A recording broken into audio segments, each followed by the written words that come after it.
Hey everybody, so the NHL season is just a couple days away, and that means it's prediction time. Now, I've kind of been dreading this video a little bit because no matter what I say here, someone's going to be mad. People are going to be mad no matter what I say because straight up, some teams have to miss the playoffs. That's the way it is. Not every team, not every good team is going to make the playoffs. The NHL is a league where they really only have like 5 or 6 really bad teams that are down and out of it, and the whole rest of the league is fighting for 16 playoff spots. And there are certainly going to be very good teams that don't get into the playoffs this year because of the division that they're in. Because you have to be in the top 4 of your division to make it, and some of those teams that finish in 5th place are going to be very good teams, but they're going to be on the outside looking in, and that's just the way it is. So keep in mind, these are just predictions. This is just a wild, educated guess at where teams are going to finish. Some of these I'll be right about. Some of these I'll be wrong about. Some of these I might be very wrong about. That's just the way it is. But let's have some fun. Let's just see what happens. Nobody knows what's actually going to happen. These are all just guesses. And we'll see what happens over the course of the season and which ones I'm right on and which ones I'm wrong. But let's get into it here. Before we start, I just ask that you subscribe and hit that thumbs up button if you haven't. Both of those things help out so much and are greatly, greatly appreciated for the channel. But let's go. Starting out west, because this is the division that I think I have a little bit of a better idea on.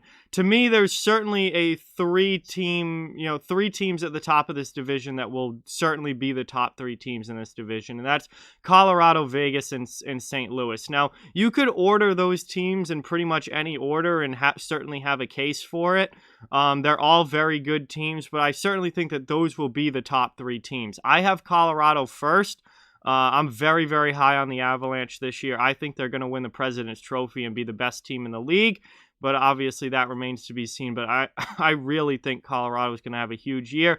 I actually have Vegas second, just because of their defense and goaltending. They added Alex Pietrangelo to the back end.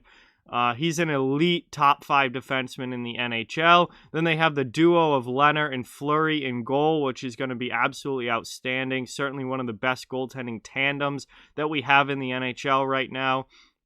I think Vegas's goals against numbers are going to be so good. They are going to give up, maybe not the fewest goals in the league, but they will be very much near the bottom of the league in total numbers of goals against. And I just think their defense is going to be so good that they're going to be right up there and competing for this division. And defensive hockey certainly wins in the playoffs, and it can certainly win in the regular season as well.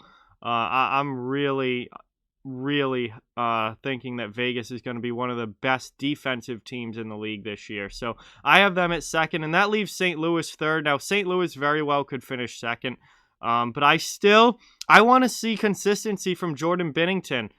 We know how great he was his rookie season, but last year was a bit of a step back, and then he was downright horrible in the playoffs. So I'm interested to see the Blues without Pietrangelo. Now, they did add Torrey Krug, which is certainly going to help their power play and give them some offense from the back end, but I'm interested to see them without Pietrangelo, and I want to see if Jordan Binnington can step back up and be that elite goaltender that he was his rookie year, or if he can't, the Blues could be in a little bit of trouble there. I have them finishing third. Then it came down to the 4 spot, and I think in this division, the 4 spot is completely up for grabs between a number of different teams. I think Minnesota obviously has a chance, LA has a chance, San Jose has a chance.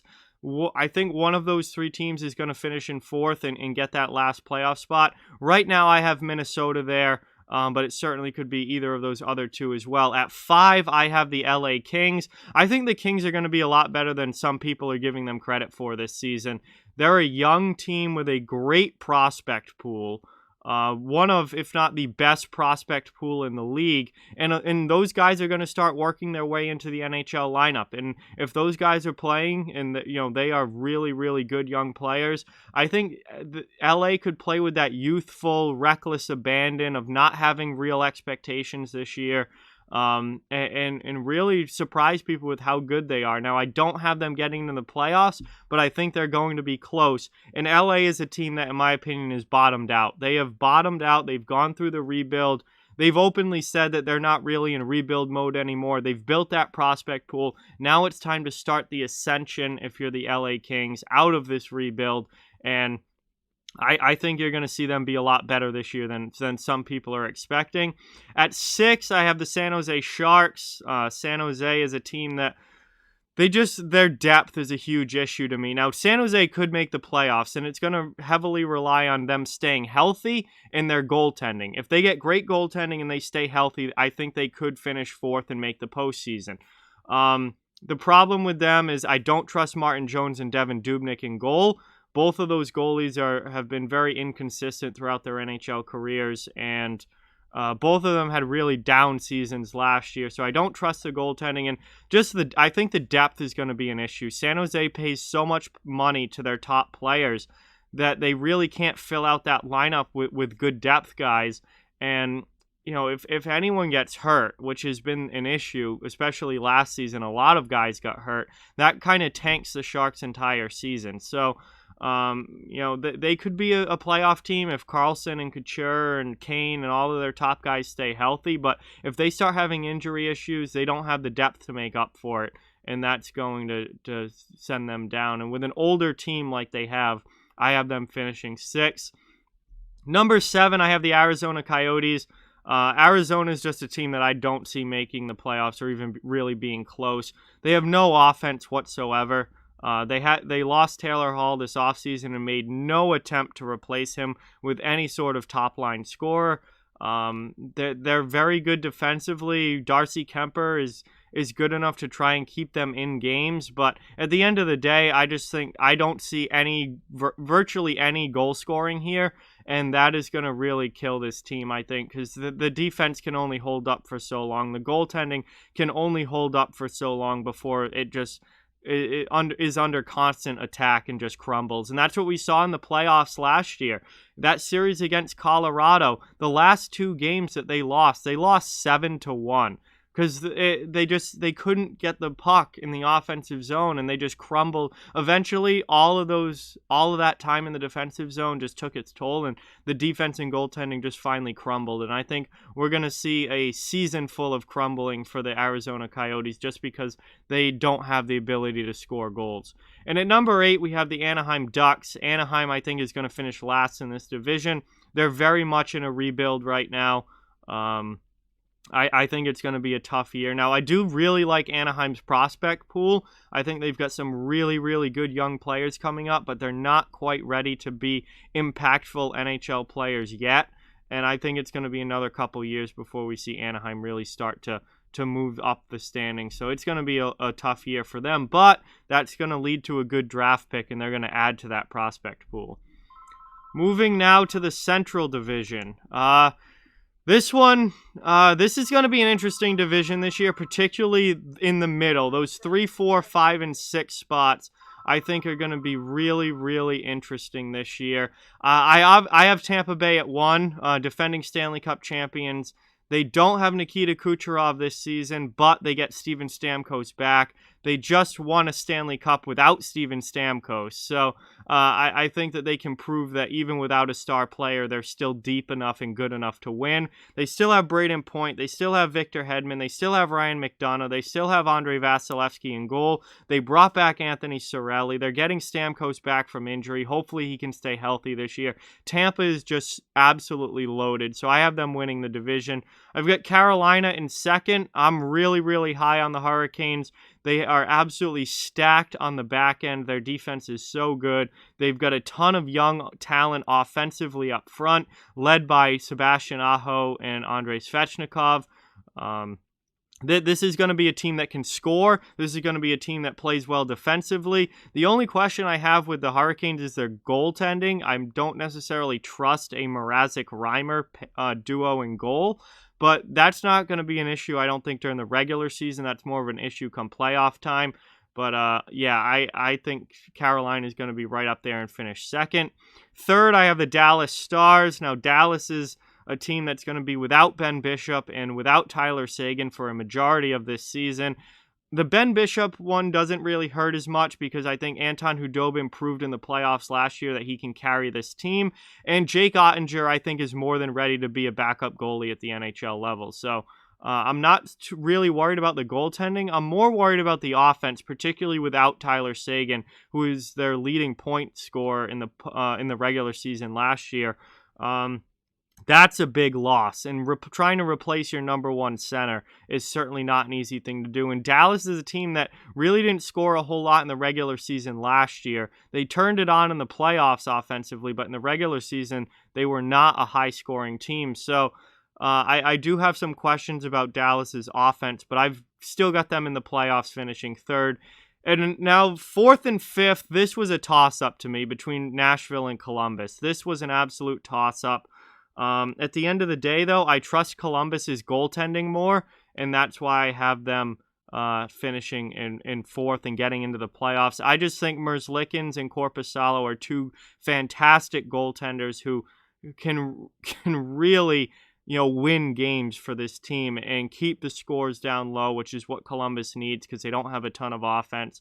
And at the end of the day, I think it's going to come down to goaltending. And Pekka Rinne for Nashville is well past his prime now. And UC Saros has shown flashes of being really good, but then has gone through stretches like in the postseason last year in that qualifying round against Arizona. Saros didn't look good. So he's been inconsistent. Rinne is well past his prime and might be in his final NHL season. I trust the goaltending in Columbus more, and that's why I have them at 4 and Nashville at 5. At 6, I've got the Florida Panthers. Now, Florida is a team that could compete for a playoff spot if their defense is significantly better than last year and Sergei Bobrovsky plays like Sergei Bobrovsky is supposed to.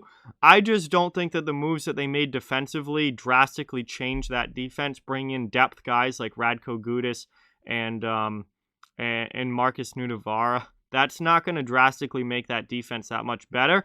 And I think keeping the puck out of their net is going to be a problem for Florida. So I have them in 6. And then 7 and 8, you could go either order with them. But Detroit and Chicago certainly, I think, are the worst two teams. Chicago has no NHL caliber goaltending, really. I mean, Dalia and Subban as a duo, either of them playing a significant number of games is a problem, let alone both of them probably playing a significant number of games.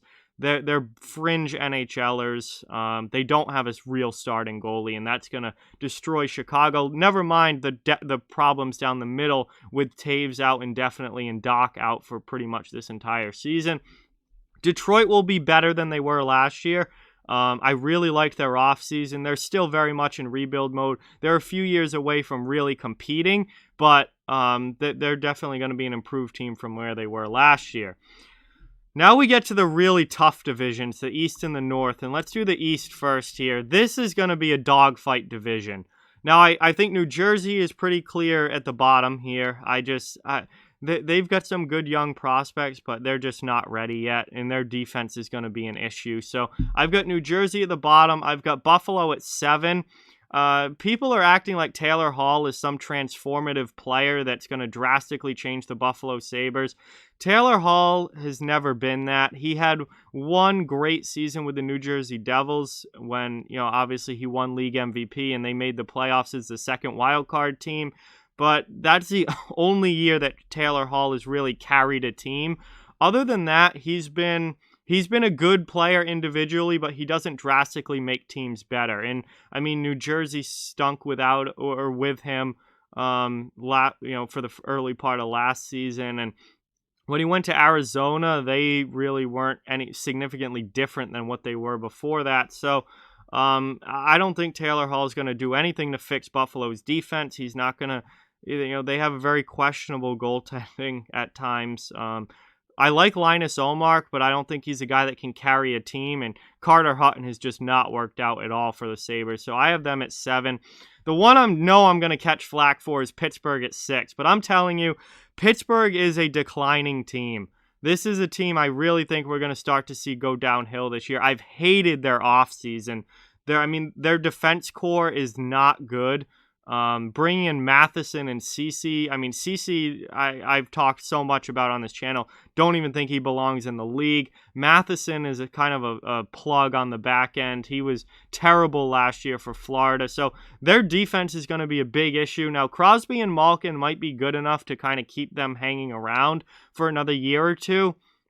But they've got Tristan Jarry in goal, who's never been a full-time starting goalie before. DeSmith backing him up, who certainly is a backup. I really think this is the year you see Pittsburgh take some serious steps backwards, and I have them out of the playoffs at 6. 4 and 5 to me is completely up for grabs. 4 and 5 is completely up for grabs. Rangers and Islanders. Battle of New York is going to be a battle for the last playoff spot in this division. Right now, I have the Islanders there just because of Barry Trotz. I can't imagine a Barry Trotz team that was just in the Eastern Conference Finals last year not making the playoffs this year. Now, they got Matt Barzal back. They got that deal done. If Matt Barzal didn't re-sign or was going to miss regular season time, or significant regular season time, I was going to move the Islanders out of the playoffs and the Rangers in. But Barzal is back, and Barry Trotz is the coach. I have the Islanders in, and the Rangers, who's a very, very good, young, talented team, just on the outside. They're still young, and they're relying heavily on a rookie goaltender in Igor Shesterkin. Now, if Shesterkin has a great season, then I certainly think that the Rangers can get into the playoffs. Absolutely have the talent to get into the playoffs, but that they're going to need Shesterkin to play over a long period of time the way that he played in a very small sample size last year. We'll see if he can do it or not. The Rangers very well could be a playoff team this year. And then at the top, I've got Boston, Washington, and Philadelphia. I have Philadelphia winning this division. Carter Hart in goal. He is going to be a superstar goaltender. He will be a Vezina Trophy winner in his career. Not sure if it's necessarily going to happen this year, but he's going to be a Vezina Trophy winner in his career. He's still very young. He's still getting better. Carter Hart is going to lead the way for the Flyers in goal, and they have plenty of offense there, and Provorov's leading the way on the back end. I think Philly wins this division. I have Washington finish second and Boston third. Bruins just, that defense core scares me now. Without Krug, without Chara, they're very, very young, and I don't know how much offense they're going to get from their defense this year. The D-core scares me. Other than that, Boston's going to be a good team, as they usually are and have been for the past few years. So I definitely have them in the playoffs. And Washington finishing second. Washington's a few years away from being where Pittsburgh is, but they have an older core, and they're going to be a declining team headed towards a rebuild somewhat soon, but I don't think they're there yet. I think they've still got another couple of solid seasons in them before they really start to hit that decline that Pittsburgh's currently going through. It's coming for the Capitals, but not this year. Washington finishes second. And finally, that leads us to the North Division, and this was the most difficult one, in my opinion.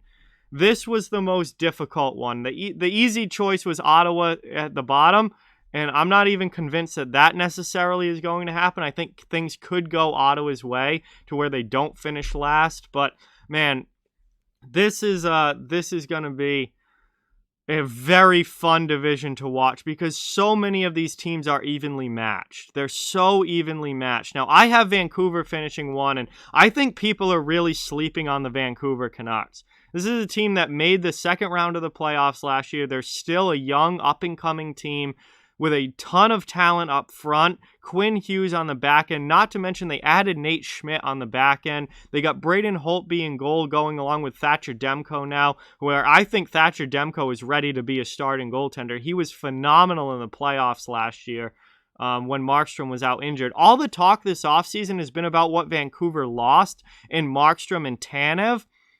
I don't think they've really lost anything. They've replaced Markstrom with Braden Holtby, who's a Stanley Cup winning goaltender, and they have Thatcher Demko, who I think is going to end up being the starter over the course of the season and be the guy in Vancouver. I think he is ready to be a starting goaltender in the NHL, and a very good one at that. He was phenomenal in college. He's done his backup time. He's done his minor league time. Now I think Demko is ready to really take the reins in Vancouver. And they lost Chris Tanev out of that D-core, and they brought in Nate Schmidt. Nate Schmidt is an upgrade over Chris Tanev. Tanev is a little bit overrated in my opinion. He's a middle pair D-man. Nate Schmidt is an upgrade over Chris Tanev. So they actually got better on defense with Schmidt coming in and Tanev going out. I think Vancouver wins this division. I think they're going to surprise a lot of people this year and have a really, really good season. At second, I've got the Toronto Maple Leafs. Toronto should finish in the top two. They could very well win this division. They could easily win it. They should be in the top two. That team on paper is just so good. It's time for the Maple Leafs to really be a top team in the league and be the team that they've been expected to be over the past couple years, but haven't really lived up to. Leafs have got to be in the top two in this division. At three, I have the Oilers. McDavid and Draisaitl. Better offensive depth up front with Turris coming in and Cahoon coming in for some secondary scoring. Puljujarvi coming back to the team. The Oilers are going to be a good team, I think. Now, I have serious questions about their goaltending with Smith and Koskinen as the duo. They weren't very good in the playoffs, particularly Mike Smith last year, which led to the upset against Chicago. Their defense still a little bit questionable, but the Oilers should be a playoff team. I have them at 3. And I have the Montreal Canadiens at 4. Montreal, with the offseason that they had, Carey Price, I think a 56-game season with a real backup goaltender is going to allow Carey Price to really return to form and be the goalie that he was when he was winning Vezina Trophy, when he was winning the Vezina and being one of the top goalies in the league. We saw how good he was in a short stint in the playoffs last year. A shorter season is just what the doctor ordered for Carey Price. And then they added so much up front with Toffoli and Anderson and Perry. And Perry's a depth guy, but he's going to chip in a bottom 6 role for sure. I really, really like what Montreal's done this offseason. Now, the one thing that could sink the Canadiens, I think, is the fact that they do have so many new players, and if the chemistry's not there, they haven't really had a real training camp or a long training camp. They have had no preseason games, so they could really start the season slow if the chemistry isn't there and dig themselves a hole that's going to be tough to get out of. But I think the Canadiens make the playoffs with this roster. And that leaves Calgary on the outside looking in at number 5. Calgary very well could sneak into a playoff spot. This division was so difficult to order because so many of these teams are so evenly matched. It's going to be a really fun division to watch every night because they're so evenly matched. I just have Calgary on that one spot outside looking in. I have some questions about their defensive depth. Don't know if Markstrom's going to be able to recreate what he did last year with Calgary. He had a career best season last year. There's no guarantee he does that again. And then at 6, I've got the Winnipeg Jets. Connor Hellebuck is really, really good, but he can only carry that team for so long. And they have a lot of scoring up front, but that defense core, they didn't really do anything to fix that defense core, and I think that defense is going to be what hurts the Winnipeg Jets, and at the end of the day, that is going to cost them. And in a division as difficult as this one, I just see Winnipeg finishing 6 and just being a little bit short of sneaking into a playoff spot. So there you guys have it. Those are my division ranking or division predictions for the standings this year. Went through all 4. This was a pretty long video, but had to make my case for each and every one. And we'll see what happens. Again, don't get mad. These are just an educated guess on where teams could finish. There's always surprises each and every year. Some teams that we think are going to be good end up not being. Some teams we think are not going to be good end up being a playoff team. There's surprises every year. It's the NHL. It's impossible to accurately predict. And some of these I'm going to be right on. Some of these I'm going to be very wrong on. That's just the way it goes. So this is all just for fun. That's what I think the standings are going to look like, and it's probably going to be something pretty different, at least in a few of these divisions, come the end of the season. So we'll see what happens, but like, comment, share, subscribe, follow on social media. All those links are down in the description. If you'd like to further support the channel, the links to our Patreon merchandise store and donation link are down in the description as well. Keep spreading the word about this channel. Let's keep this thing growing. Thank you very much for watching. Hope you enjoyed the video, and I'll talk to you guys soon.